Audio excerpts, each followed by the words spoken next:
बिस्मिल्लाहिर्रहमानिर्रहीम। अस्सलाम वालेकुम। तमाम दोस्त कैसे हैं? उम्मीद करता हूं बिल्कुल खैरियत से होंगे और बिल्कुल ठीक होंगे। दोस्तों, तमाम मुसलमानों को और तमाम पाकिस्तानियों को मेरी तरफ से ईद उल अज़हा बहुत बहुत मुबारक हो। दोस्तों, आप तमाम लोगों के लिए दुआ है कि आप तमाम लोग हमेशा हंसी खुशी और हमेशा खुशबाश रहें।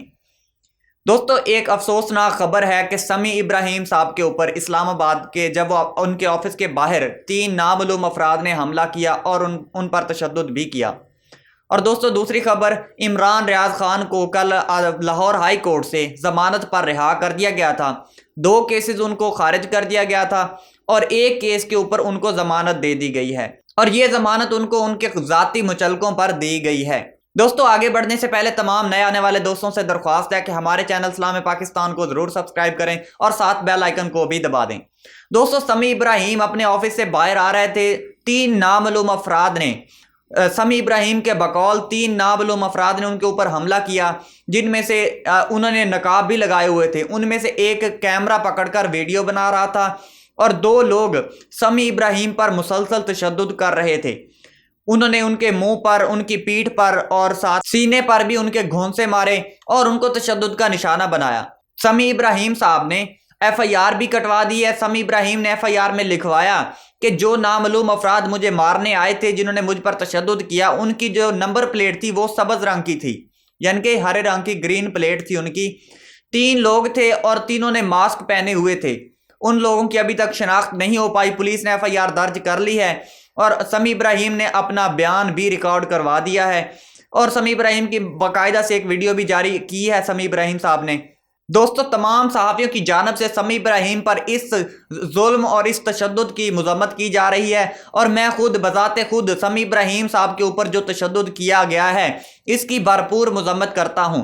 दोस्तों, किसी भी सहाफ़ी पर इस तरह की रिस्ट्रिक्शंस और इस तरह का दबाव या उनको फ़ोन कॉल करके, क्योंकि आजकल जब फ़ोन कॉल वो ये एक आम बात हो चुकी है, फ़ोन कॉल करके या उनको वैसे आकर तशद्दुद का निशाना बनाना, उनके ऊपर दबाव डालना, इस तरह का काम बिल्कुल भी नहीं होना चाहिए। हम भरपूर इस तरह की जो है ना रिस्ट्रिक्शंस हैं, इनकी भरपूर मज़म्मत करते हैं। और इसी के साथ दोस्तों, इमरान रियाज खान को कल लाहौर हाई कोर्ट ने ज़मानत पर रिहा कर दिया और उनकी ज़मानत उनके ज़ाती मचलकों के ऊपर दे दी गई थी।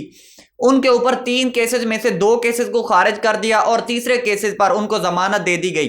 और जैसे ही वर्किंग डे आएगा, लाहौर हाई कोर्ट ने ये ऑर्डर जारी किया कि वो मजिस्ट्रेट के पास अपनी हाजिरी लगवाएंगे, वो मजिस्ट्रेट के पास पेश होंगे और उनके केस की समाअत 19 जुलाई तक मुलतवी कर दी है। 19 जुलाई के बाद फिर उनकी समाअत होगी। और अब इमरान रियाज खान अल्हम्दुलिल्लाह उन्होंने ईद नमाज भी पढ़ी है और इमरान रियाज खान अब बहुत ज़्यादा खुश खुरम है। लेकिन जैसे ही वो बाहर आए थे अदालत के अंदर से, लोगों ने पुरजोश तरीके से उनका इस्तकबाल किया। जितने भी सहाफ़ी थे वो सब उनसे मिलने गए हुए थे, उनके इस्तकबाल के लिए गए हुए थे और उनकी फैमिली भी वहाँ पर मौजूद थी। लेकिन जैसे ही वो अपने घर में आए, उनके भाइयों ने, उनकी फैमिलीज़ ने उनको गले से लगाया और वो सब बिलक बिलक कर रोने लग गए। इमरान रियाज खान ने उनको दिलासा भी दिया और कहा कि जब मैं इतना मजबूत हूं तो फिर आप भी मजबूत रहें। और इसी के साथ इमरान रियाज खान ने एक बयान जारी किया था कि उनके दोस्त जो 1 माह से कोमा में थे वो भी अब इंतकाल कर चुके हैं। इमरान रियाज खान ने भरी हुई आवाज़ में कहा, इनके रोने वाले थे लेकिन उन्होंने अपने आप पर काबू पाते हुए एक भरी हुई आवाज़ में कहा कि मेरे दोस्त अब वो नहीं रहे, लिहाजा मैं सबसे पहले वहाँ जाता हूँ, तो फिर उसके बाद मैं आप लोगों से मुलाकात करूंगा। और दोस्तों, इमरान रियाज खान के ऊपर जो मुश्किल वक्त था वो अल्हम्दुलिल्लाह टल चुका है और अब इमरान रियाज खान बिल्कुल नॉर्मल वक्त में आ चुके हैं। दोस्तों, इमरान रियाज खान के पीछे जो जो लोग मौजूद थे, जो जो इस साजिश का हिस्सा थे, या जो जो लोग इमरान खान की आवाज़ को और हक और सच की आवाज़ को दबाने में लगे हुए थे, ये इमरान रियाज खान की रिहाई नहीं बल्कि उनके मुंह पर जोरदार तमांचा है। देखते हैं दोस्तों आने वाले वक्त में क्या होता है। हम आपको लम्हा बलम्हा अपडेट्स देते रहेंगे। अपना ख्याल रखें और अपने इस प्यारे से चैनल सलाम पाकिस्तान का भी मिलते हैं अगली वीडियो में। तब तक अल्लाह हाफिज़।